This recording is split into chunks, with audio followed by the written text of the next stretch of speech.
Recording in progress. Buenas tardes, estimados participantes, a todos y a todas. Si pueden escucharme, por favor, reaccionen.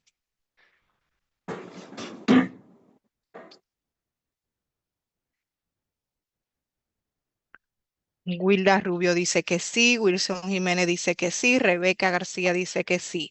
Entonces, si todos pueden escucharme, vamos a dar una cordial bienvenida a todos ustedes y vamos a comenzar con nuestro programa informativo del día de hoy.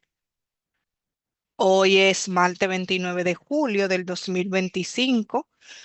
Mi nombre es Lorena Herrera García, soy analista del Departamento de Educación Tributaria. A nombre de nuestro departamento le damos la bienvenida a esta capacitación del día de hoy.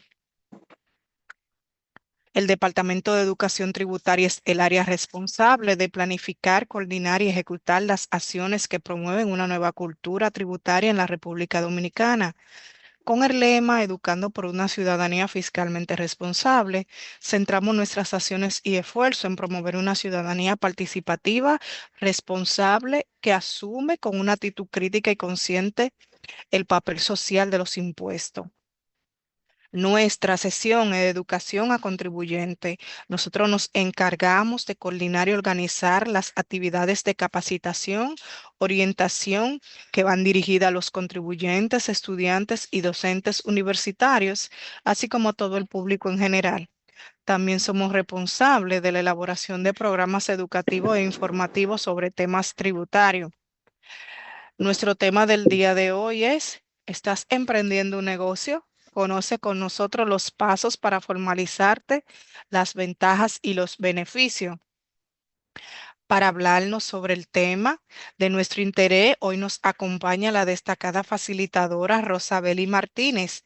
Rosabeli posee una licenciatura en negocios internacionales con una especialización en administración tributaria.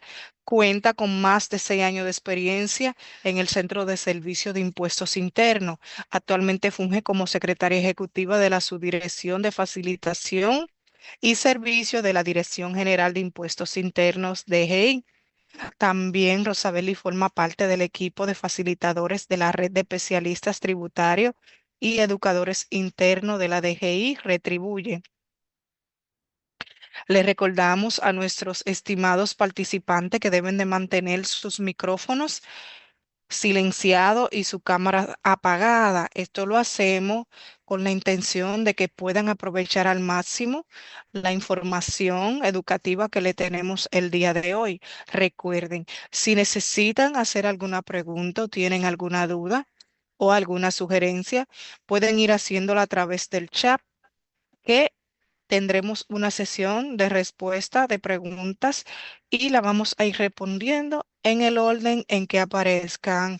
Sin más, vamos a darle la bienvenida a nuestra facilitadora Rosabeli Martínez. Rosa, ¿estás por ahí?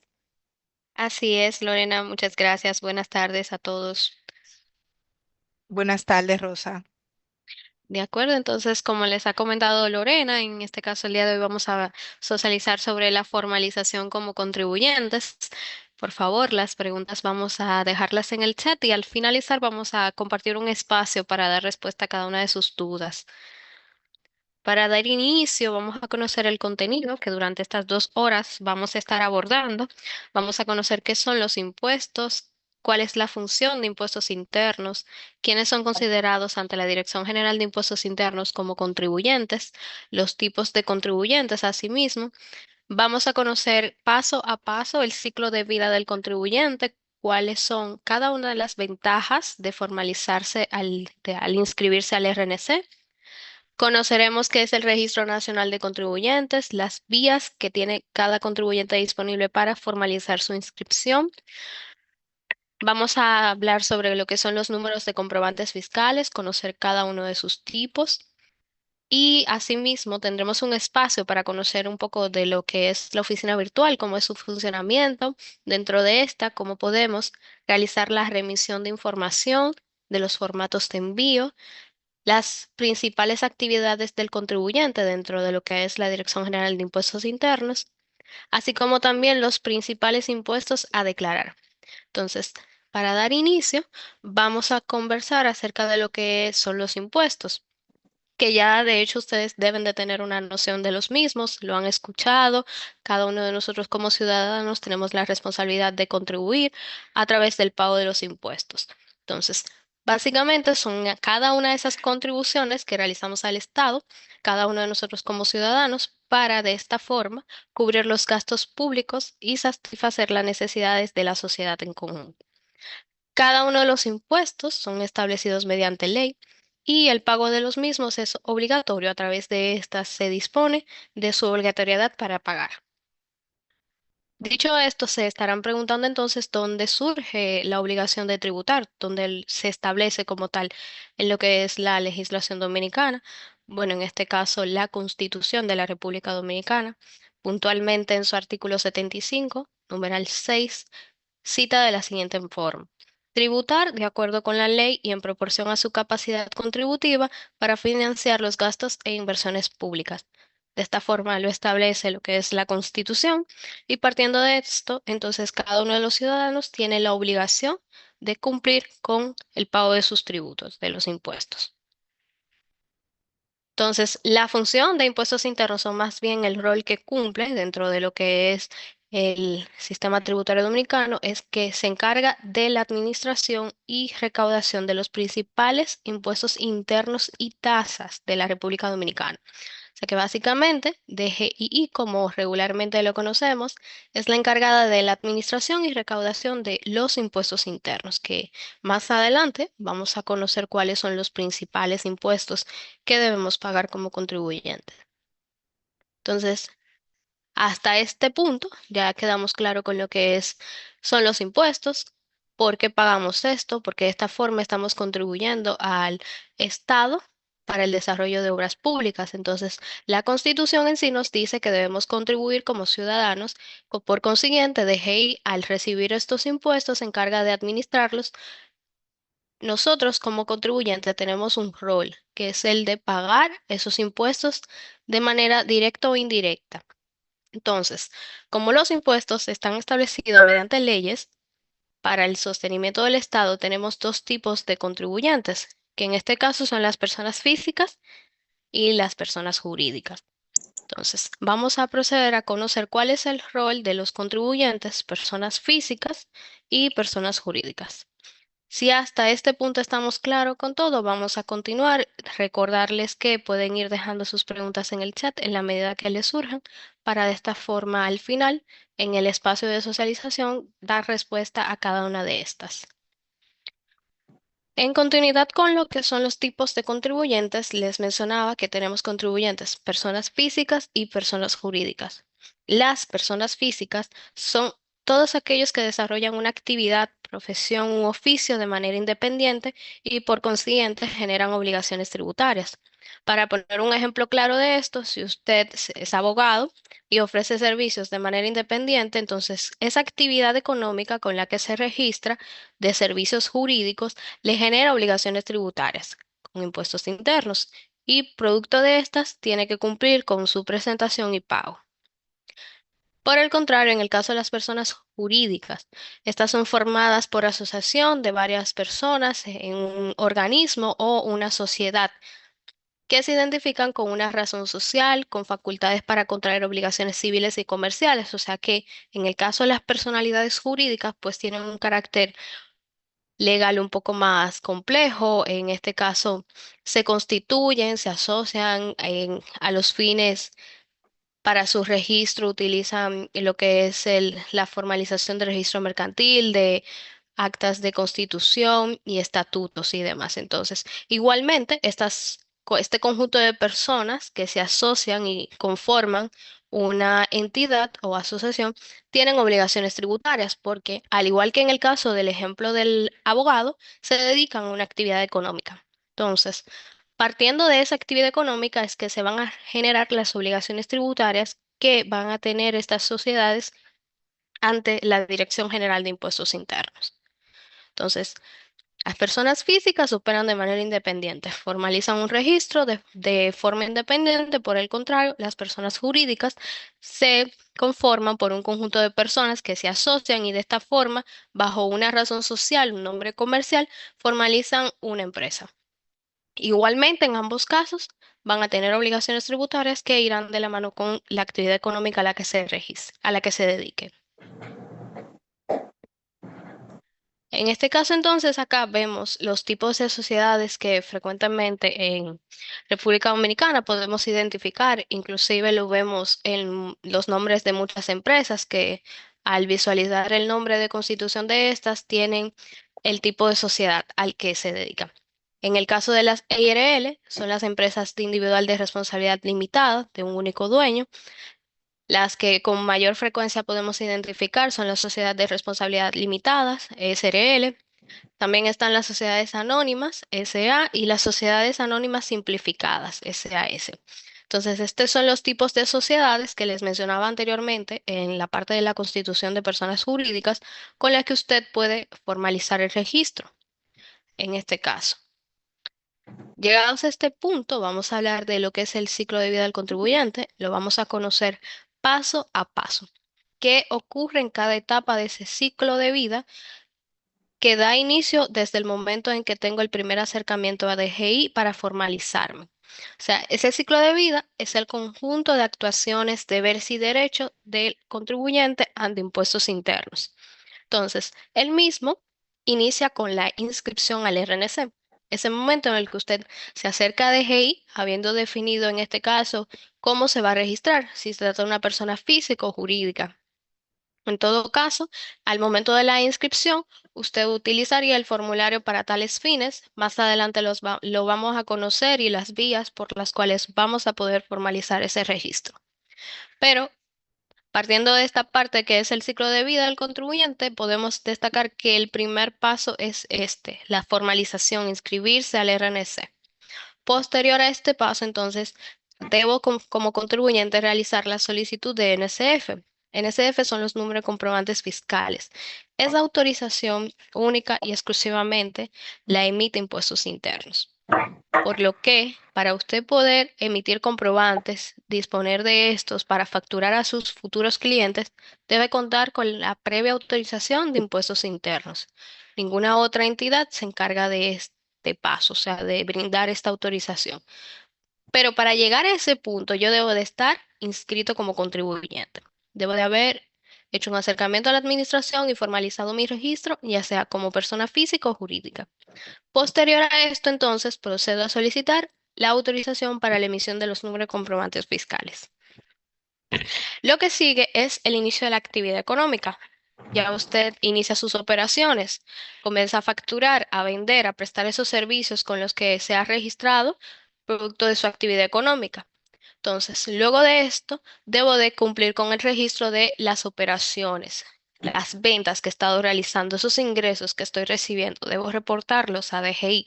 Me dedico a prestar servicios porque soy abogado y presto servicios jurídicos, entonces recibo ingresos por esto, al igual que también incurro en gastos. Estos gastos, estos ingresos se deben de remitir en el registro de operaciones que se realiza de forma mensual. Más adelante lo vamos a ver a detalles a través de cuáles vías y formatos puedo realizar esas remisiones. Luego de realizar el registro de las operaciones, me corresponde como contribuyente presentar mi declaración jurada. Como hemos visto hasta este momento, me registro con una actividad económica y producto de esta yo tengo obligaciones tributarias con impuestos internos que debo de declarar. Ya luego entonces procedo con el pago de los impuestos que corresponda según la declaración que he procedido a presentar, que igualmente veremos las vías, los principales impuestos. Para finalizar este ciclo de vida, llega el fin de la actividad económica, ese momento en el que usted como persona física decide inactivar sus obligaciones, o sea, su actividad económica, o por el contrario, si se trata de una sociedad, empresa, decide formalizar una disolución, cierre definitivo. Para esto debe de igualmente hacer un acercamiento a la administración tributaria. Y acá voy a hacer una pausa para explicar el por qué. En muchas ocasiones procedemos a hacer el registro porque tenemos alguna situación en específico que así lo requiere, ya sea por agotar un proceso con otra entidad o cual fuese el caso. Me registro ante la Dirección General de Impuestos Internos, coloco una actividad económica.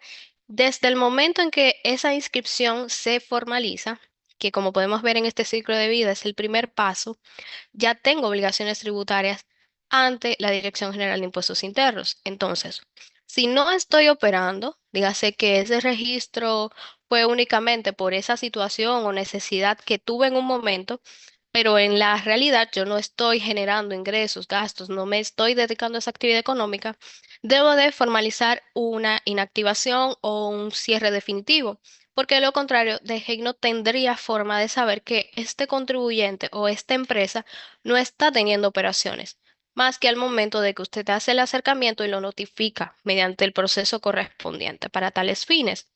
Esto es importante porque si planteamos el primer escenario donde hice el registro, pero nunca declaré, nunca me dediqué realmente a esa actividad, entonces le genero obligaciones tributarias omisas por falta de presentación.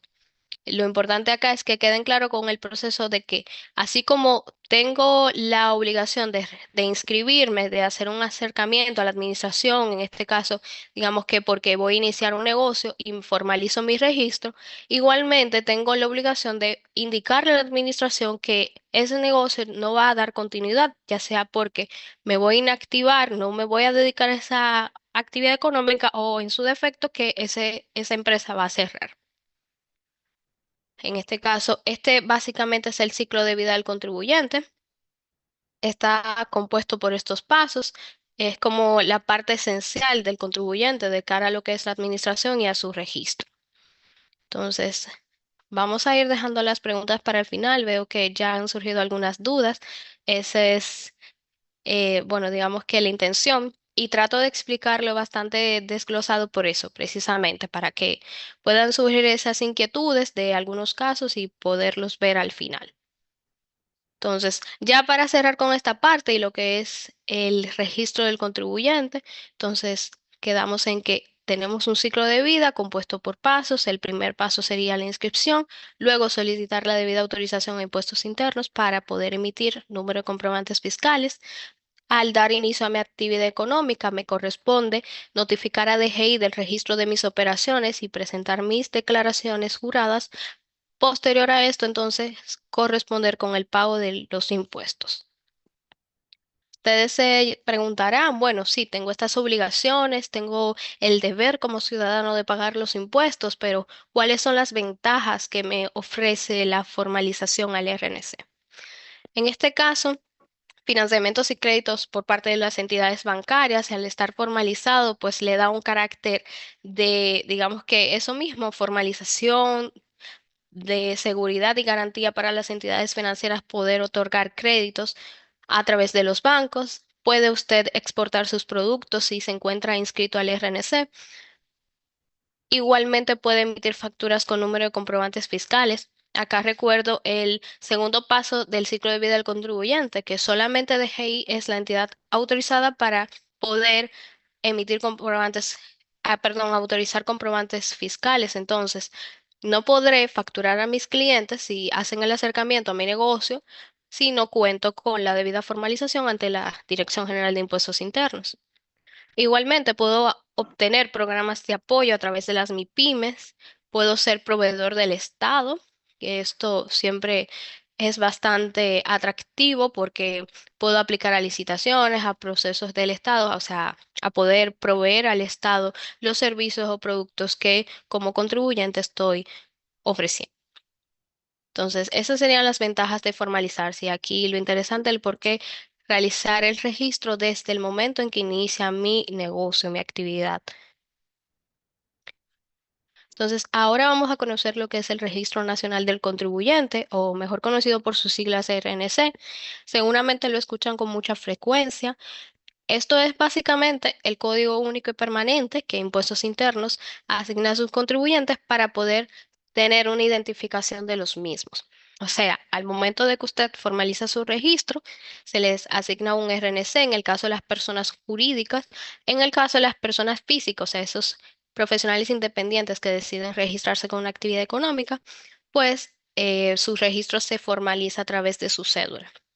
En ese caso, si usted se registra porque presta servicio jurídico y en algún momento a la entidad o cliente que le esté prestando el servicio le piden su RNC, basta con facilitar su cédula, porque ese es su número de registro nacional de contribuyentes ante la DGI. Por el contrario, en el caso de las personas jurídicas se les asigna un código compuesto por 9 dígitos, como podemos ver en pantalla. Este código está compuesto de la siguiente forma. Podemos ver que el primer número identifica el tipo de contribuyente o persona. Ustedes a lo mejor ya han tenido acercamientos con números RNC y han visto que pueden variar del inicial, unos que son 130, 401, 530, etcétera. Esto depende entonces del tipo de contribuyente del cual estamos recibiendo un bien o servicio. Si se trata de un RNC que inicia con 130, 101, etcétera, se trata de personas jurídicas lucrativas. Por el contrario, cuando vemos estos RNC que inician con el número 4, se refiere a personas jurídicas no lucrativas, como instituciones sin fines de lucros o instituciones del Estado inclusive. En el caso de los RNC que inician con el número 5, se trata de personas físicas extranjeras. A los fines, estos pueden incorporarse al RNC bajo esa condición de registrados. Acá agregaría que en el tipo de contribuyentes están también los registrados, que para impuestos internos estos son los contribuyentes que se registran por una condición específica, como es el caso de los asalariados. Estos en su mayoría, siempre y cuando paguen impuestos a la renta, tributan a través de su empleador, pero a los fines tienen un registro ante impuestos internos bajo la condición exclusiva de asalariado, por lo que no tienen obligaciones tributarias directamente con la DGI. Igual pasa en el caso de los propietarios de vehículos de motor y los propietarios de inmuebles. Se registran para poder obtener el título de propiedad o la matrícula de este vehículo a su nombre, pero están bajo una condición de registrado. O sea, no tienen obligaciones tributarias como en el caso de los profesionales independientes o las personas jurídicas. En este caso, los extranjeros que adquieren vehículos, inmuebles acá pueden igualmente registrarse y se les asigna un RNC de 9 dígitos que iniciaría con el número 5. Fíjense que acá en pantalla les mostramos diferentes ejemplos de cómo está compuesto el RNC para que cuando tengan interacciones con esto en facturas que le facilitan sus clientes, pues puedan identificar con qué tipo de personalidad jurídica estoy tramitando. El siguiente número en este caso es secuencial generado por el sistema y ya el resto de los números es una secuencia generada de acuerdo a la cantidad de números de RNC emitidos. Entonces, básicamente esta es la composición de los RNC, que son el Registro Nacional de Contribuyentes, retomando que en el caso de las personas físicas, estas se quedan registradas con su cédula, o sea, su RNC, su identificación ante impuestos internos es su cédula, no se les asigna un código único. Entonces, ya para formalizar o más bien cerrar la parte de la inscripción al RNC, les voy a comentar lo que son las vías En este caso, la vía más práctica, rápida y que con mayor frecuencia utilizamos son las plataformas digitales, por lo que DGI cuenta con un portal de oficina virtual desde el cual usted puede completar su formulario de inscripción, tanto como persona física como jurídica o en el caso como registrado, que también es una de los tipos de contribuyentes, o sea, de los tipos de registros más bien que pueden realizar. Otra plataforma por la cual pueden hacer en un solo proceso de solicitud todo el registro es Ventanilla Única a través de www.formalizate.gov.do. A través de esta plataforma, usted puede formalizar el registro. En el caso de las sociedades, puede obtener registro mercantil, certificado de nombre comercial a través de la plataforma con una única solicitud. Y la vía tradicional es el registro de manera presencial, que igualmente se ofrece a través de cada una de nuestras administraciones locales, solo que en este caso de forma presencial, usted se acerca a una administración local de impuestos internos, deposita los documentos necesarios de acuerdo al tipo de registro que esté realizando y por esa vía entonces formaliza su inscripción. Estas serían las vías para registrarse al RNC como contribuyente, persona física o jurídica. Si optan por realizar la inscripción al Registro Nacional de Contribuyentes a través de nuestra plataforma, esta sería la interfaz. Nuestra página web es www.dgii.gov.do. Una vez allí podrán ver esta imagen en pantalla. Esa es nuestra interfaz de la plataforma, cómo se visualiza. En la parte superior a la derecha pueden ver que está la opción de oficina virtual para que así la puedan identificar rápidamente. Ya una vez dentro de la opción de oficina virtual, estarían viendo esta otra pantalla, donde a la izquierda contamos con los menús para poder hacer la inscripción. Fíjense que lo dice textualmente, inscripción y actualización al RNC. Allí entonces tendría que seleccionar la opción de inscripción y actualización al RNC y luego entonces estaría viendo las opciones del tipo de registro. En el caso de formalizar el registro como persona física, lo primero que debo escoger en el tipo de solicitud, identificar en el sistema que se trata de una inscripción. Porque como pudieron ver, además de permitir la inscripción, igualmente permite hacer actualización. Entonces, si se trata de un registro por primera vez, ya sea como persona física o jurídica, en el tipo de solicitud, debo de escoger la opción de inscripción. Posterior, entonces, debo de seleccionar al sistema qué tipo de inscripción estaré realizando. Fíjense acá que les muestra una barra desplegable con varias opciones. Tienen persona física, registrados, que es la condición que les explicaba anteriormente para los empleados, propietarios de vehículos e inmuebles. Están las sociedades, esas personas jurídicas que vimos tipo EIRL, SRL, SA, SAS. Si se van a registrar de tal forma, entonces esta sería la opción que deben de seleccionar. Igualmente está la opción de registro para los fideicomisos e instituciones no lucrativas.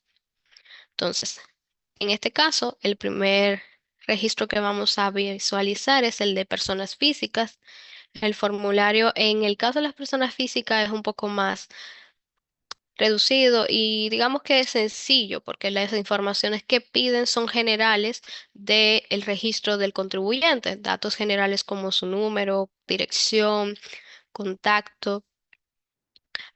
Acá el contribuyente debe de identificar la actividad económica, igualmente en el registro de manera presencial. Recordemos que les mencionaba que como contribuyente, siendo persona física o jurídica, me voy a registrar ante impuestos internos con una actividad económica. Esto a lo que me dedico. Si me dedico a prestar servicios, tengo que identificar dentro del catálogo CIU la actividad económica a la cual me voy a dedicar.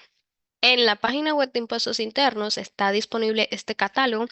Allí pueden ver las actividades, las diferentes actividades económicas que contempla el mismo y que tendría que seleccionar para registrarme ante DGI. Puede que la actividad económica a la que usted se dedique no esté textualmente identificada de esa manera en nuestro catálogo. Entonces, lo ideal en esos escenarios es que usted seleccione una actividad que sea lo más lo más parecida a lo que usted se dedica. Hay algunos casos donde usted se dedica, por ejemplo, a vender zapatos, fabricación de zapatos, y quizás en el catálogo no esté identificado de esa manera, pero seleccionaría la actividad más similar.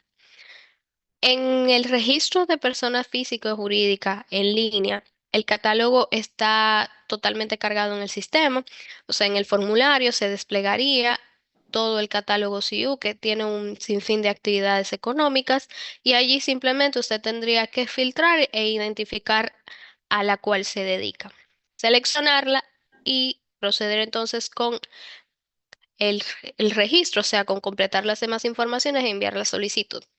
Por el contrario, en el formulario físico usted tendría que previamente identificarla en el catálogo que está disponible en nuestra página web, tomar el código de identificación de esa actividad económica y colocarlo en lo que es el formulario. Ya luego que completa estos campos, que son datos generales, domicilio y datos del contacto, actividad económica y otros datos del registro, entonces puedo darle enviar a mi solicitud. A los fines, en la parte de la actividad económica, lo importante es que el sistema, una vez la selecciona, le muestra las obligaciones tributarias que estarían vinculadas a esa actividad. Podrán verlo en el momento de hacer el registro, cuando usted esté completando el formulario. Una vez seleccionó la actividad económica, por ejemplo, si voy a registrarme como una peluquería o salón de belleza, entonces allí mismo el sistema me va a mostrar cuáles son mis obligaciones tributarias. Esto igualmente pasa en el caso de las personas jurídicas. En el caso de las personas jurídicas, por su naturaleza, pues el formulario requiere otras informaciones adicionales a los datos generales. Acá podemos ver que me pide la información del capital, me pide también la información de los accionistas, me pide identificar, en este caso, quiénes van a ser los beneficiarios finales, cuáles van a ser los cargos de los accionistas que estoy registrando. Me pide también la información del capital suscrito que está vinculado a esa sociedad. Igualmente la actividad económica que debo identificarla, al igual de que debo de anexar los documentos que corresponden al registro en línea. O sea que el formulario igual es práctico, pero debo de completar un poco más de campo en el caso de las personas jurídicas, pues por su naturaleza. Para hacer la inscripción de manera presencial, igualmente tendría que completar un formulario. En el caso de las personas físicas, el formulario habilitado para estos fines es el RC01, que es el formulario de registro y actualización de datos de personas físicas. Anexo a este formulario, debo de llevar copia de cédula de ambos lados o, por el contrario, pasaporte, la copia de mi pasaporte si se trata de un extranjero. La copia del registro mercantil, al igual que del nombre comercial, en el caso de las personas físicas, no es un requisito obligatorio. Esto es solo si el contribuyente lo posee. Si usted antes de hacer el registro como persona física hizo un registro de nombre comercial en UNAPI y se formalizó con un registro mercantil ante la Cámara de Comercio y tiene sus certificados, pues puede traer copia de los mismos. Pero para las personas físicas, este no es un requisito obligatorio al momento de formalizar su registro. Solo en el caso de que el contribuyente así lo tenga, pues puede aportarlo. En el caso de las personas jurídicas, para formalizarse, pues requiere unos documentos adicionales, igualmente un formulario que está disponible en nuestra página web. Es el formulario de registro y actualización de datos de personas jurídicas, sociedades. Tiene unos anexos que igualmente deberían completar conjunto con el formulario para formalizar el registro. Esos anexos, básicamente lo que le piden es las informaciones que pudimos ver acá atrás en el formulario, el anexo de los accionistas, del capital que estamos registrando. Entonces, básicamente es información, pero dentro del mismo formulario. En el caso de las personas jurídicas, sí es obligatorio aportar copia del registro mercantil y copia del nombre comercial registrado previamente en UNAPI, además de otros documentos que van a depender del tipo de persona jurídica que se esté registrando, o sea, del tipo de sociedad en este caso. A través de nuestra página web está toda la información correspondiente al registro, o sea, lo pueden ver.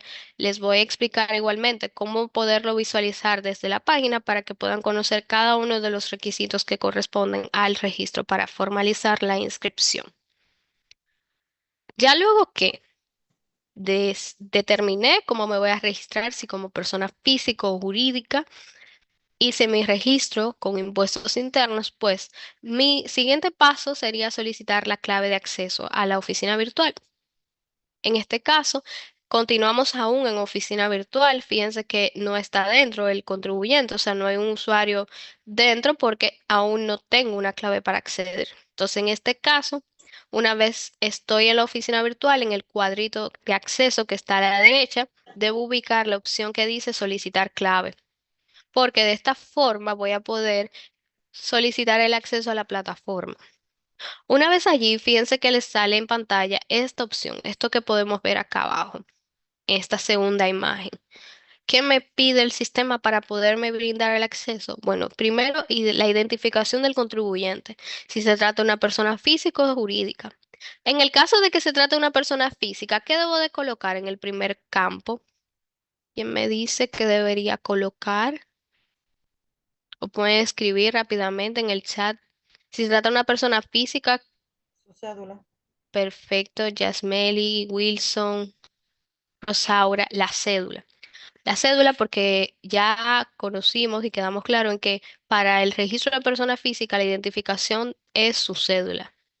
Entonces, una vez coloco la cédula, dejo en el tipo de contribuyente la opción que está físico y le doy a continuar para poder visualizar el formulario. Pero si por el contrario se tratara de una persona jurídica, pues allí debo de colocar, exacto, el RNC, muy bien. El RNC, que es el código único que me ha asignado la DGI como identificación. Muy bien. Y en el tipo de persona, de contribuyente, pues colocar jurídico. Excelente. Eso quiere decir que estamos todos en la misma línea. Entonces, continuando con la solicitud de clave, aquí podemos ver en pantalla el formulario que utilizaríamos para tales fines. O sea que si ustedes acceden ahora mismo a la Oficina Virtual de Impuestos Internos y se van a la opción de solicitar clave, colocan su identificación, le dan a continuar, este es el formulario que van a visualizar. Acá la información que pide es la generalizada del contribuyente en cuanto a su razón social, nombre comercial, tipo de contribuyente, dirección. Hay algunos campos que están marcados con asteriscos. Tienen que asegurarse de que esos campos estén completados antes de enviar la solicitud porque son obligatorios. El asterisco, esto es lo que me identifica que el campo es obligatorio y hasta tanto no esté completado, no se va a enviar la solicitud. En esta parte es muy importante tomar en cuenta el correo que voy a registrar. Como toda plataforma web, se va a vincular a un correo y a través de este me enviarían una clave provisional que luego tendré la oportunidad de modificar a una personal. Entonces, para poder recibir esa clave, luego de completar este formulario, necesito asegurarme de que el correo colocado allí sea el correspondiente. Inclusive el formulario tiene una prevalidación. Luego que ustedes lo completan, identifican si van a tener un administrador de usuario, aceptan términos y condiciones y le dan a enviar a la solicitud, le sale una alerta en pantalla que le pide que confirme que los datos completados son los correctos. Luego que usted acepta esta validación, entonces le da a enviar a la solicitud y se formaliza la misma. Es importante que se aseguren que el correo vinculado corresponda al correcto.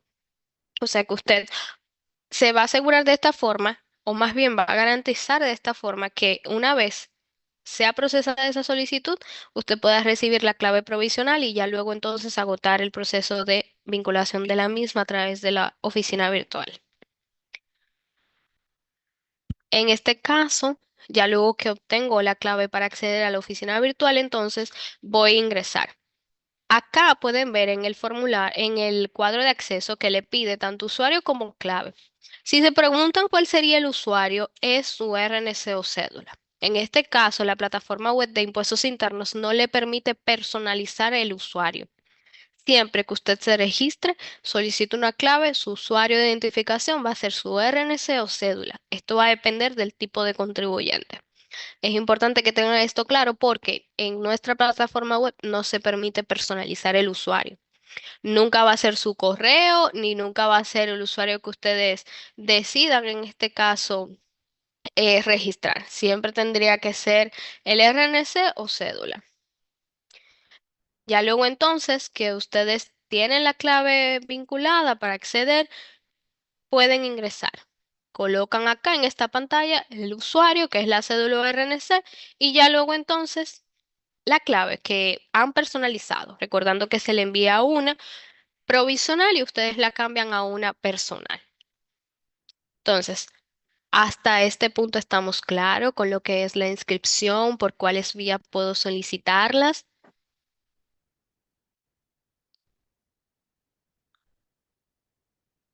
Muy bien, los pulgares arriba me dejan saber que sí, que estamos claros. Igual las respuestas que me están dando en el chat les estoy viendo todas. No tengan temor a escribir en el chat porque las preguntas ninguna van a ser olvidadas ni se van a perder. Lorena, al finalizar en el espacio de respuesta, de pregunta y respuesta, me va a estar leyendo cada una de estas. No se va a quedar ninguna pregunta sin ofrecer la respuesta. Entonces, ya en este caso, vamos a pasar entonces a la parte de los comprobantes fiscales. Vamos a conocer qué son estos y cada uno de los tipos de comprobantes fiscales. En el caso de los comprobantes fiscales, son aquellos documentos que me van a permitir acreditar la transferencia de bienes o la prestación de servicios. Esto, claro está, cumpliendo siempre con los requisitos establecidos por impuestos internos a través de las normativas y leyes vigentes que establecen cómo debe de ser la emisión de cada uno de estos. Ah, de acuerdo, estoy viendo que están dejando más preguntas. Perfecto. Esa es la intención. La socializaremos cada una de estas al final. Entonces, en continuidad con lo que son los comprobantes fiscales, cada uno de los comprobantes se identifica a través de un número de comprobante fiscal. Regularmente se conoce como NSF. NSF sería el número de comprobante fiscal. Entonces, esto es básicamente la secuencia alfanumérica que le es asignada, utilizada, recuerden que única y exclusivamente por impuestos internos. Con secuencia alfanumérica me refiero a que está compuesto por una letra y números. Acá vamos a ver entonces la estructura. Pero antes vamos a conocer los tipos de comprobantes fiscales. En el caso de los comprobantes con valor fiscal, son cada una de esas facturas que le permiten tener un crédito fiscal al contribuyente. O sea, usted como contribuyente ya formalizado, persona física o jurídica, si está comprando materia prima para el desarrollo de su actividad económica, o sea, de los productos que usted luego de fabricar vende, entonces puede solicitar que esos comprobantes, que esas facturas más bien que le emite su proveedor, tengan crédito fiscal, que lo va a poder utilizar a los fines de su declaración. Por el contrario, en el caso de los comprobantes sin valor de crédito fiscales, son esos tipos de facturas que se emiten al consumidor final, porque no acreditan ningún tipo de valor fiscal, como lo dice su nombre en este caso. Serán facturas de consumo emitidas al consumidor final.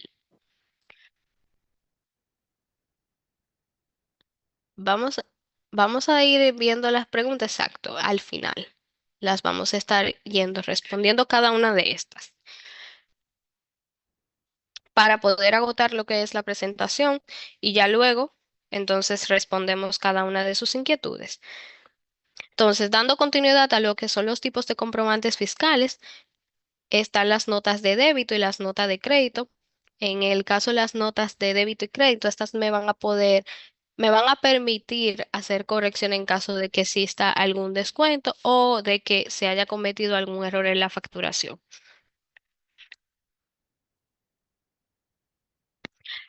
A través de la entrada en vigencia de la norma 05/2019 se establecen 7 tipos de comprobantes fiscales especiales. Esos tipos de comprobantes estamos viendo acá en pantalla, son 7 y se identifican de la siguiente forma. Tenemos el comprobante de compras que anteriormente, antes de la entrada en vigencia de esta norma, se llamaba proveedor informal. Entonces, ¿en cuáles escenarios utilizo ese tipo de comprobante? Bueno, cuando estoy recibiendo un servicio o producto de digamos que he contratado servicio eléctrico a un técnico que me pueda solucionar un tema de electricidad en mi establecimiento. Esta persona no tiene un registro ante impuestos internos, pues bajo ese escenario entonces voy a emitir un comprobante de compras, porque básicamente es un proveedor informal. Entonces, este tipo de comprobante lo puedo utilizar en esos casos pero debo de considerar de que si la persona es recurrente, o sea, si constantemente yo estoy recibiendo el servicio por parte de esta persona, entonces el comprobante no me va a ser válido todo el tiempo, porque es para esos casos puntuales donde usted tiene un bien o servicio que está recibiendo por parte de un proveedor informal.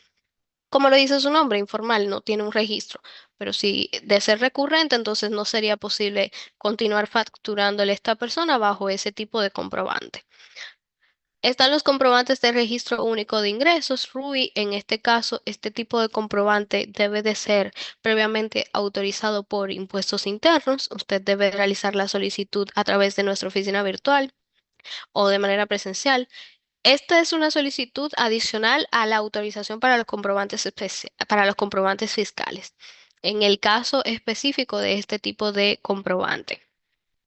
En el caso de los comprobantes de gastos menores, para tales fines, yo voy a emitir este comprobante cuando tenga gastos que sean por, digamos que tengo empleados que viajaron, fueron al interior o fuera del país para recibir algún tipo de capacitación o a realizar alguna actividad que forma parte de la empresa, o sea, de las actividades económicas que lleva a cabo la empresa. Entonces, bajo ese concepto, voy a emitir este tipo de comprobante para sustentar esos gastos. En el caso de los comprobantes para regímenes especiales, como le dice su nombre, voy a facturar con este tipo de comprobante siempre y cuando esté recibiendo bienes o servicios de un contribuyente que se encuentra acogido a un régimen especial. Para tales fines, pudiera poner el ejemplo de los comprobantes acogidos a Confotur o, por el contrario, los comprobantes, los contribuyentes acogidos al régimen simplificado de tributación. En el caso de los comprobantes gubernamentales, B15, como le dice su nombre, voy a utilizar este comprobante siempre y cuando esté facturando al Estado. Siempre que esté facturando al Estado, debo de facturar mediante este tipo de comprobante, no un comprobante B01 crédito fiscal ni B02 de consumo. No corresponden esos casos. Deben tomar esto en cuenta. Al momento de facturar, siempre identificar con qué tipo de contribuyente o cliente estoy tratando. Si trata de una empresa del Estado, o sea, una institución estatal, debo de facturar mediante un comprobante gubernamental. El comprobante de exportaciones, este es exactamente para tales fines, siempre y cuando yo esté facturando por, en este caso, para tales fines de que se trate de una exportación, ustedes saben que hay algunos, bueno, le explico más bien, hay algunas zonas francas que están registradas acá y si usted le está facturando por su condición de ser zona franca, no en todo caso se encuentran estas registradas como tal en República Dominicana, aunque estén operando acá. Entonces, en esos escenarios estaría utilizando un comprobante de exportaciones para poder sustentar esa transacción, o sea, esa facturación bajo ese tipo de comprobante. En el caso de los comprobantes para pagos al exterior, exactamente así como lo dice su nombre, siempre y cuando esté realizando un pago al exterior, digamos que estoy recibiendo los servicios de un programador que se encuentra en Argentina, en Chile, no se encuentra en territorio dominicano, pues ese pago que estoy realizando por ese servicio lo voy a estar sustentando mediante este tipo de comprobante B17 correspondiente al tipo de pago al exterior. Veo que en el caso de los comprobantes ha generado preguntas, están en el chat, excelente, las vamos a socializar al final, esas dudas, para que no se queden pendientes. Dando continuidad a los tipos de comprobantes fiscales, actualmente estamos en facturación electrónica, bueno, dando inicio, formalización al registro a que todos los contribuyentes en un futuro puedan ser facturadores electrónicos. Entonces, para tales fines están los números de comprobantes fiscales electrónicos, que igualmente son los tipos de ICF, o sea, de comprobantes electrónicos en este caso. Mediante la ley 32-23 en su artículo 16 se establece cada una de estas secuencias alfanuméricas, igualmente en cuanto a la estructura, muy similar, compuestas por una letra y números. En este caso, podemos ver que básicamente tendríamos los mismos tipos de comprobantes tradicionales. Miren acá la diferencia, solo que en este caso serían comprobantes electrónicos, estarían estandarizados mediante la facturación electrónica. Esta es la estructura con la que cada uno de ustedes va a poder identificar los tipos de comprobante al momento de recibir o emitir una factura. En el caso de los comprobantes tradicionales, la letra que es la series B actualmente está luego de la letra B, sigue el tipo de comprobante. Recuerden que dijimos que el comprobante B01 es el tipo de comprobante de crédito fiscal en este ejemplo, pero pudiera ser también un B15, un comprobante gubernamental. Entonces, esta es otra forma rápida de poder identificar en una factura qué tipo de comprobante me están emitiendo. B01, crédito fiscal; B15, un comprobante gubernamental. Ya lo que sigue es la secuencia que se va a ir incrementando en la medida que le van autorizando comprobantes. Por ejemplo, este que está en pantalla tiene este contribuyente autorizado del tipo de crédito fiscal 522 comprobantes hasta el momento en el que se tomó este ejemplo. Eso de igual manera que esa secuencia se va a ir incrementando en la medida que el contribuyente solicite, remita y le autoricen comprobantes. En el caso de la estructura de los comprobantes electrónicos, cambia en cuanto a la cantidad de caracteres. Los comprobantes tradicionales tienen 11 caracteres. En el caso de los comprobantes electrónicos son 13, compuestos de la siguiente forma.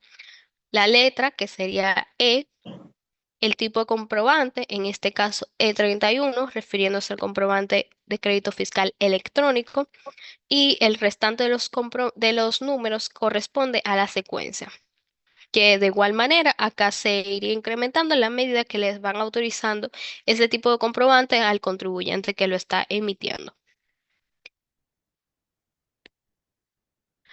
Entonces, ya acá hemos abordado dos partes del ciclo de vida del contribuyente, lo que es la formalización e inscripción al RNC, los tipos de comprobante en cuanto a la autorización que debo solicitar a impuestos internos, y ya luego de esto llega lo que es la etapa del registro de operaciones.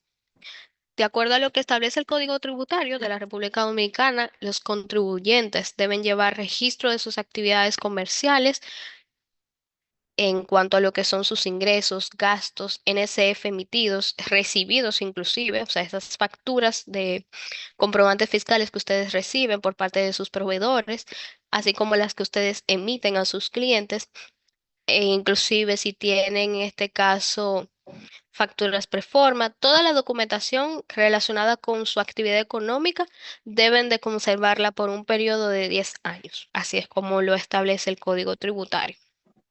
Entonces, como contribuyente tengo actividades eventuales que con mucha frecuencia podré realizar a la administración o en la medida de que se dé la ocasión. Una de esas actividades eventuales es la modificación al RNC. Su registro puede cambiar. Efectivamente, no es un registro que se deba de permanecer de la forma en la que usted lo realizó. Si usted se inscribió con una actividad económica, pero su negocio ha prosperado y en este caso ha decidido optar por nuevas actividades económicas, entonces puede registrarlas. El La DGII le permite a usted como contribuyente registrarse con una actividad principal y hasta 5 secundarias. O sea que si usted se dedica a más de una actividad económica, puede registrarlo en el momento que se dé en la ocasión, así usted puede modificarlo. O al momento de inscribirse, desde ya incluir las actividades económicas a las que se va a dedicar. Indistintamente de que estas guarden relación o no, se les permite hacer el registro considerando esto que sea una principal y hasta 5 secundarias.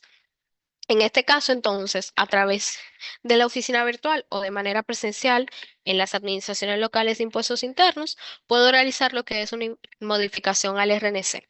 Y allí que puedo modificar, bueno, si tuve un cambio de dirección, domicilio, puedo actualizarlo, decirle a impuestos internos, ya no me encuentro en esta ubicación donde inicié mis operaciones, sino que he cambiado a una nueva.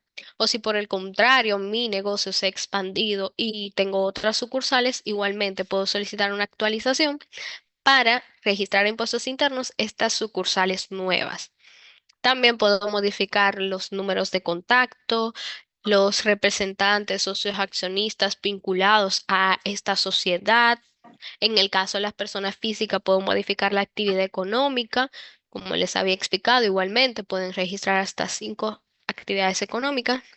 entre otros datos de su registro. O sea que la administración siempre va a tener esa apertura para recibir por parte del contribuyente el formulario de actualización, que es mediante el cual ustedes nos podrán informar de que ha habido un cambio en sus datos de registro. Otra de las actividades eventuales que puedo realizar es rectificativas. Digamos que usted presentó su declaración jurada y luego de su presentación se ha identificado un error, ha omitido alguna información, entonces puede realizar una rectificativa de la misma para corregirla.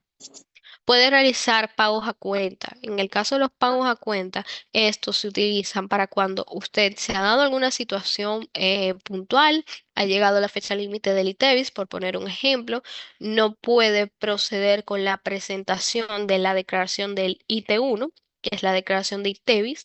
Entonces, para no incurrir en lo que son la aplicación de recargos e intereses, usted puede optar por realizar un borrador de esa declaración. Ya luego que realice el borrador, identifica cuál sería el monto a pagar, genera un pago a cuenta por ese valor y de esta forma deja cubierto el pago. Con esto, entonces, pasada la fecha límite de presentación del impuesto, no se estarían aplicando recargos e intereses.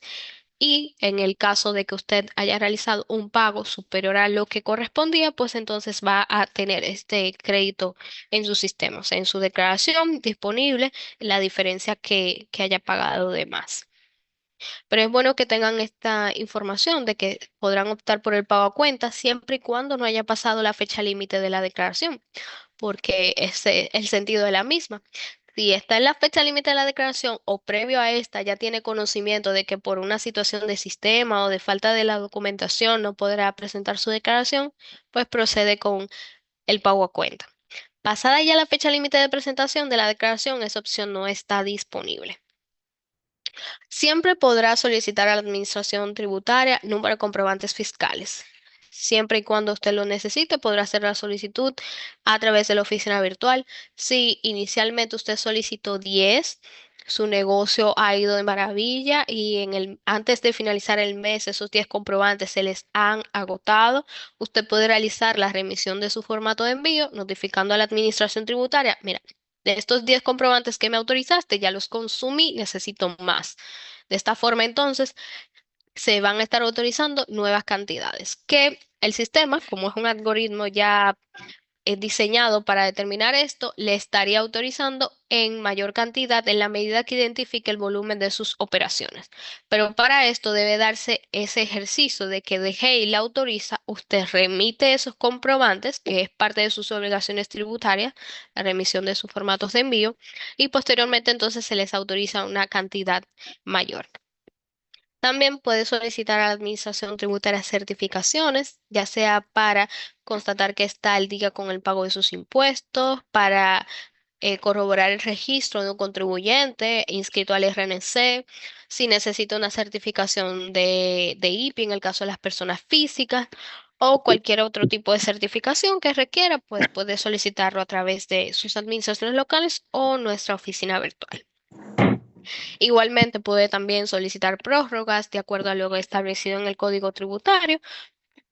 Puede solicitar acuerdos de pago si el impuesto que le ha resultado a pagar supera, en este caso, su capacidad de pago, valga la redundancia, entonces puede solicitar un acuerdo de pago para esos fines. Esa solicitud sería evaluada y posteriormente respondida. Puede solicitar cese temporales de actividad económica.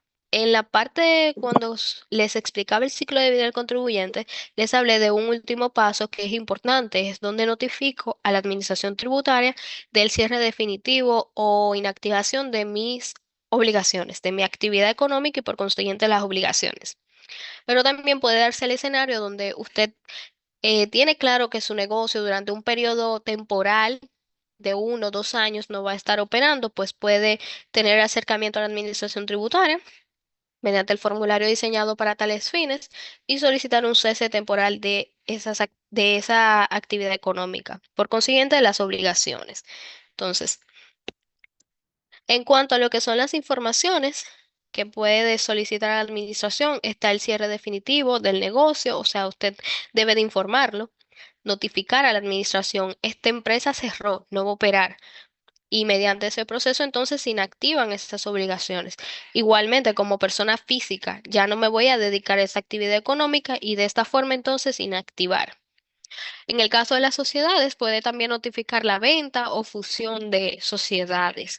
O sea, la administración tributaria no tiene forma de esto saberlo hasta tanto el contribuyente hace el acercamiento y lo notifica.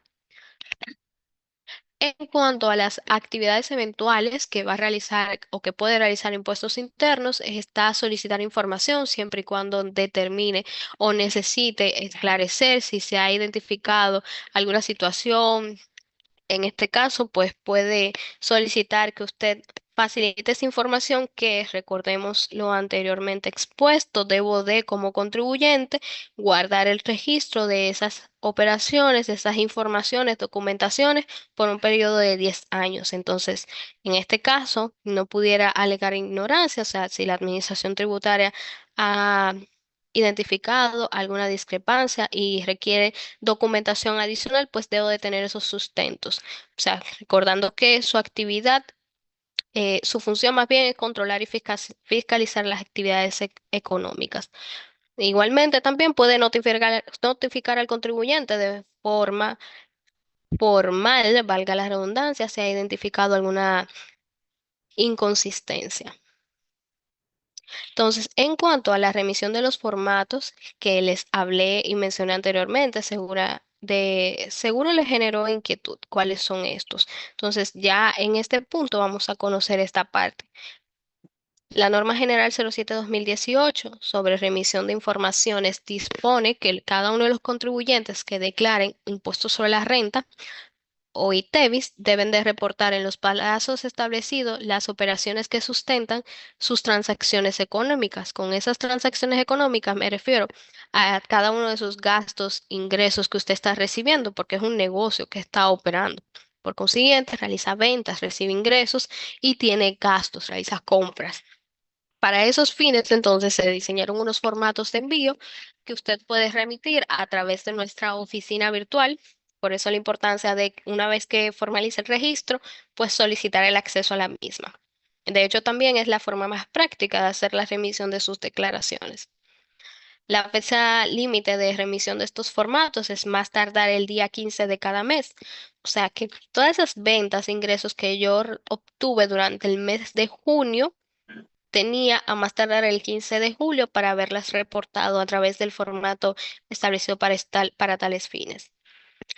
En el caso de los contribuyentes que estén acogidos al régimen simplificado de tributación, RCT, se les otorga la excepción de remisión de estos formatos de envío, solo a los contribuyentes acogidos a este régimen. Entonces, acá vamos a conocer los principales formatos de envío. En el caso del 606, es el formato de compras, bienes y servicios. A través de este formato de envío, yo estaría remitiendo a DGI las informaciones de las compras, gastos que he realizado durante el mes que voy a declarar. Siguiendo el ejemplo anterior, bueno, cada uno de los gastos, compras que realicé durante el mes de junio. En el caso del formato 607 de ventas, bienes y servicios, entonces estaría declarando cada uno de los ingresos que recibí de esas ventas que realicé en el formato. El formato de envío de comprobantes anulados es el 608. Allí le notifico a la administración tributaria, bueno, yo anulé el comprobante B15000010 por una de las condiciones que establece como tal en la norma. Entonces, realizo la remisión de ese formato y de esta forma notifico a la administración de que ese comprobante queda anulado. En el formato 609 realizo la remisión de los que son los pagos al exterior. Esos pagos por servicio, como el ejemplo planteado anteriormente de un contribuyente que en territorio dominicano pues recibe servicios de un programador que se encuentra en el exterior, Chile, Guatemala, Argentina, pues ese pago realizado a esta persona lo debo de remitir a través del formato 609. Los formatos 606, 607 y 608 deben de ser remitidos antes de la declaración de ITEVIS. Esto es un punto a considerar. Tengo que haber hecho la remisión de los formatos previo a la declaración. Por esto, con anterioridad se enviaban ambos en la misma fecha límite, pero se modificó precisamente para que el contribuyente con previa antelación pueda hacer la remisión de estos archivos y que el sistema cuente con el tiempo correspondiente para poder hacer la validación de esos documentos. Porque la verdad es que la validación del archivo que envía Grupo Ramos no va a ser la misma que de un contribuyente persona física que se dedique a prestar servicios. Pues hay una gran diferencia en el volumen de operaciones. Entonces, el sistema debe de validar la remisión de cada una de esas facturas que usted está incluyendo en estos archivos. En cuanto a los formatos, están cada uno de estos disponible en nuestra página web, en la sección de herramientas, formularios, formato envío de datos. Desde allí los pueden descargar, visualizar, se van a descargar en un archivo de Excel. Ese archivo de Excel, pueden ver acá en esta imagen que se ve muy mínimo y pequeño, pero ese archivo de Excel les va a permitir generar un archivo TXT en formato HTML, que es lo que cargan a la oficina virtual. O sea, a la oficina virtual yo no cargo el archivo como tal de Excel, cargo el XML que se genera luego de completar ese documento. Entonces, es importante que conozcan que el archivo como tal está disponible en nuestra página web, se descarga un Excel completo ese Excel, genero el TXT y ese archivo es el que voy a cargar a la oficina virtual. Entonces, les recomendaría que identifiquen dónde están guardando el archivo, porque en la misma ruta en su computador donde usted guarda el Excel, se va a guardar lo que es el TXT que se genera. Ejemplo, si usted guarda el archivo en una carpeta en específico que dice formato de envío, entonces debe de ubicar su archivo TXT en esa carpeta. O si por el contrario lo guarda en el escritorio o en la carpeta de descarga. O sea, esos son detalles que deben de considerar en cuanto a lo que es la remisión de los formatos de envío. Pero en esta presentación como tal abordamos los principales que serían estos cuatro ya explicados. Ahora vamos a conocer lo que son las declaraciones juradas, como lo dice en su nombre. Son un documento en formato de formulario, impreso o electrónico, donde los contribuyentes van a declarar los ingresos, beneficios de sus operaciones, para de esta forma dar constancia de los bienes y servicios prestados por su actividad económica, así como del patrimonio de la entidad al cierre del ejercicio fiscal. O sea, las declaraciones juradas, esos formularios, puedo presentarlos de forma anual o mensual.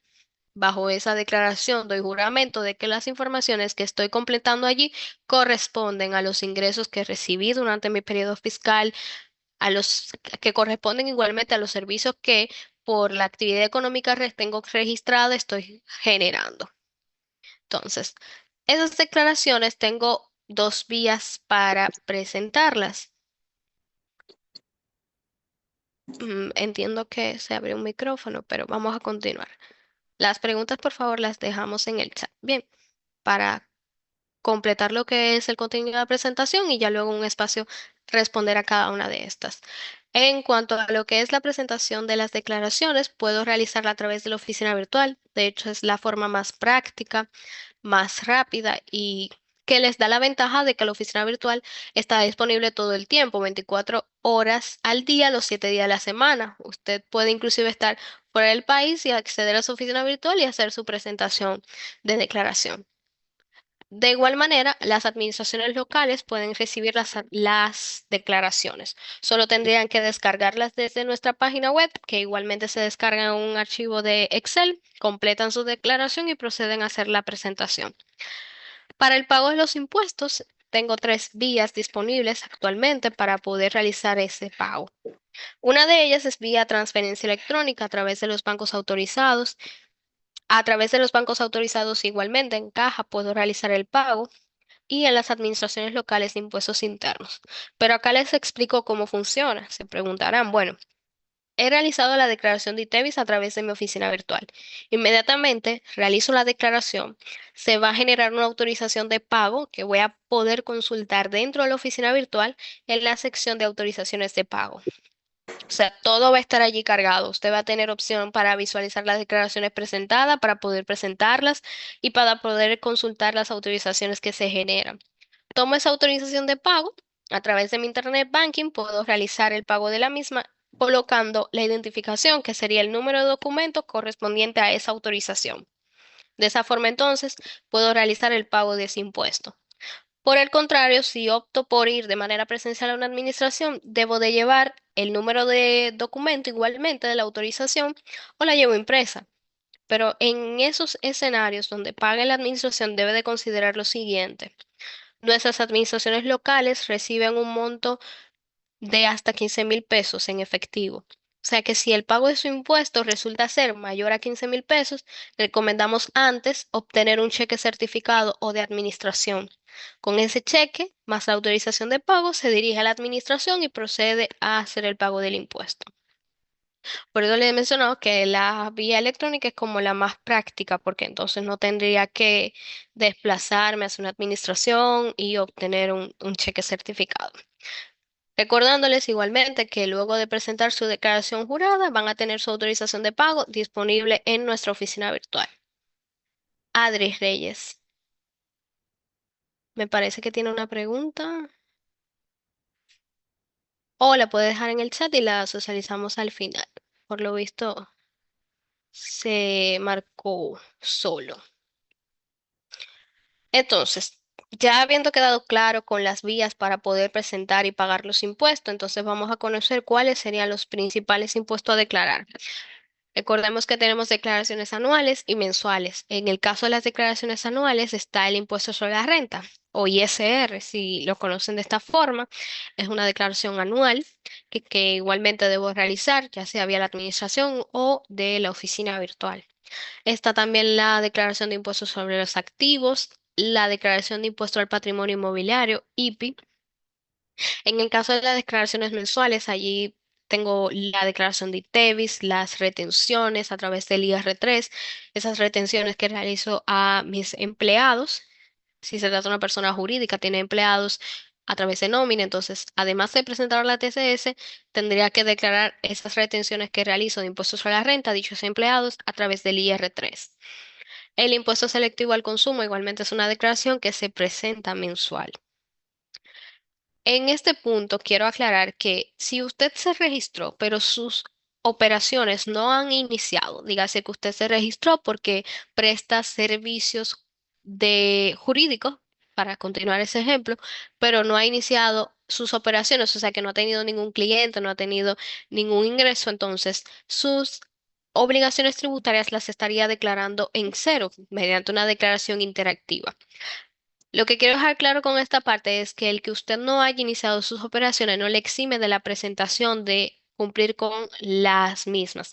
O sea, esas obligaciones tributarias que se van a generar desde el momento en que usted realiza su registro no van a estar sujetas a si usted opera o no.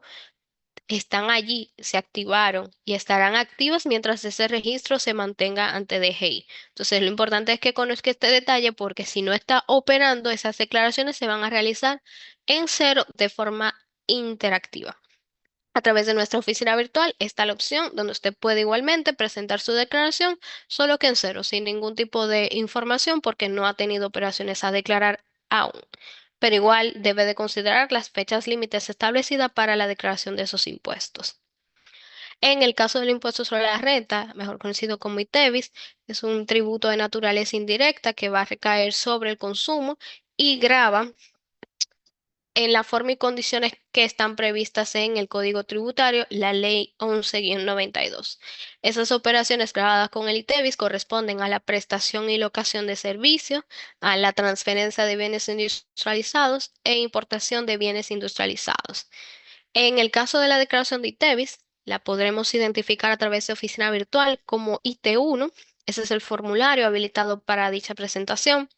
En este caso, mediante la ley 253-12 se establecen tres tasas actualmente. Tenemos una tasa general de un 18%, una tasa reducida para algunos bienes de la canasta familiar, lo podemos ver regularmente en las facturas cuando compramos en el supermercado. Esa tasa es correspondiente a un 16% y hay una tasa cero para exportadores. ¿Por qué tasa cero en este caso? Porque por el momento no hay ninguna legislación que establezca un porcentaje para esas transacciones, pero no quiere decir que están exentas, o sea, hay una diferencia entre tasa cero y exento. Tasa cero significa que está grabado de esta forma, con una tasa de un 0%, porque por el momento no hay ninguna legislación que establezca un porcentaje correspondiente a esa transacción, pero no significa que las exportaciones estén exentas como tal. Entonces, actualmente están estos tres tipos de tasa. Tasa cero para exportadores, la tasa del 18% y la tasa reducida de un 16%. El IT1, que es el formulario con el cual voy a identificar la declaración de ITEVIS a través de la oficina virtual, se debe declarar los días 20 de cada mes. Todas las operaciones que usted realizó correspondiente al mes de junio tenía hasta el 21 de julio para haberlas declarado. Digo 21 porque en el caso del mes de julio, el día 20 fue domingo, entonces pasa el siguiente día laborable cuando se dan esos escenarios. En este caso vamos a hablar de lo que es el impuesto sobre la renta, que igualmente es uno de los principales impuestos que como contribuyente tendré la obligación de declarar. Es un impuesto que se va a aplicar sobre todo ingreso, utilidad, beneficio obtenido, ya sea por una persona física o jurídica, y en un periodo determinado. O sea, como persona física, usted está obteniendo ingresos producto de de sus operaciones, de la actividad económica con la que se ha registrado. Igualmente, como persona física, tendré la obligación de declarar impuestos sobre la renta, en este caso mediante el formulario IR1, habilitado exclusivamente para las personas físicas para declarar la renta. Este formulario tiene unos anexos que debo de completar correspondiente a las informaciones de mi periodo fiscal. En el caso de las personas físicas, ese periodo fiscal se comprende desde el 1 de enero hasta el 31 de diciembre de cada año. En el caso de las personas jurídicas, el formulario mediante el cual van a declarar la renta es el IR2. Igualmente contiene unos anexos que deben de completar.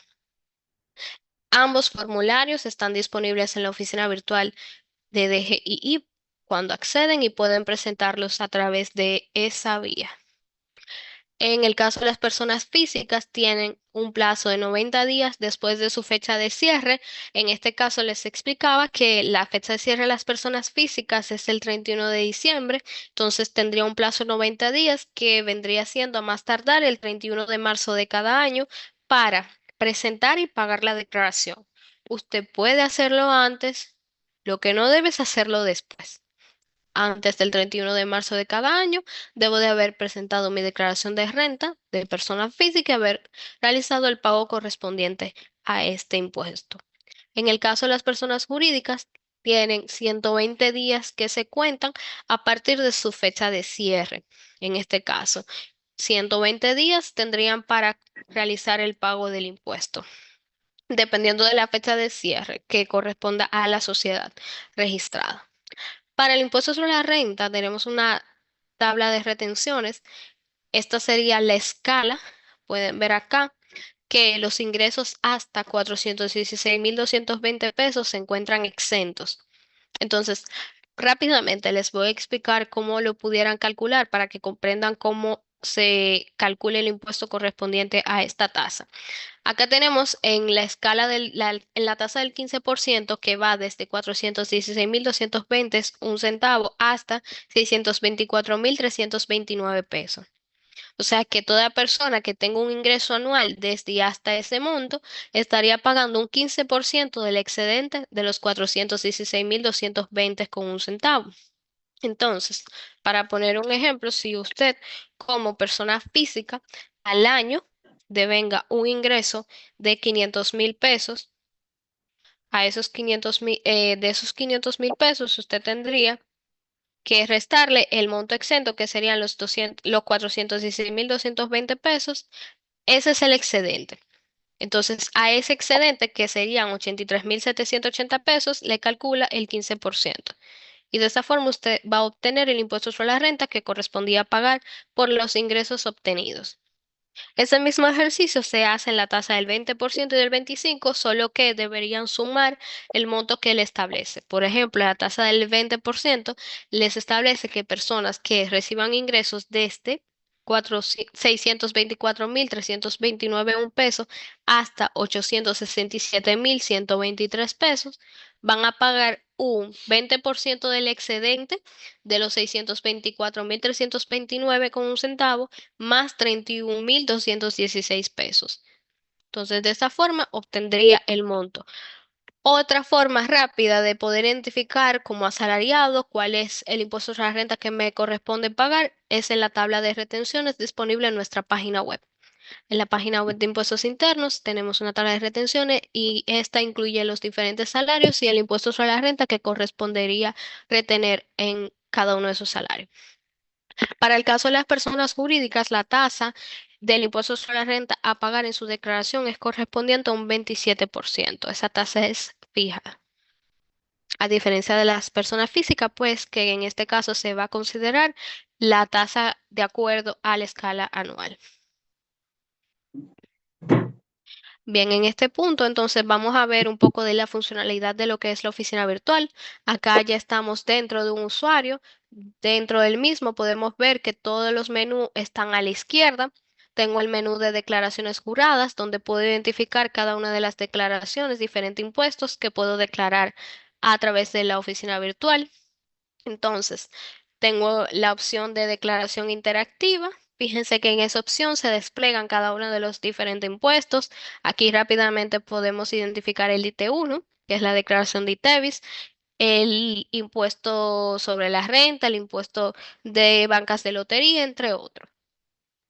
Para entonces presentar la declaración de IR3 está esa opción, como pueden ver en pantalla. Está la opción también de declaraciones en cero. Todos los menús siempre se van a agrupar a la izquierda en oficina virtual.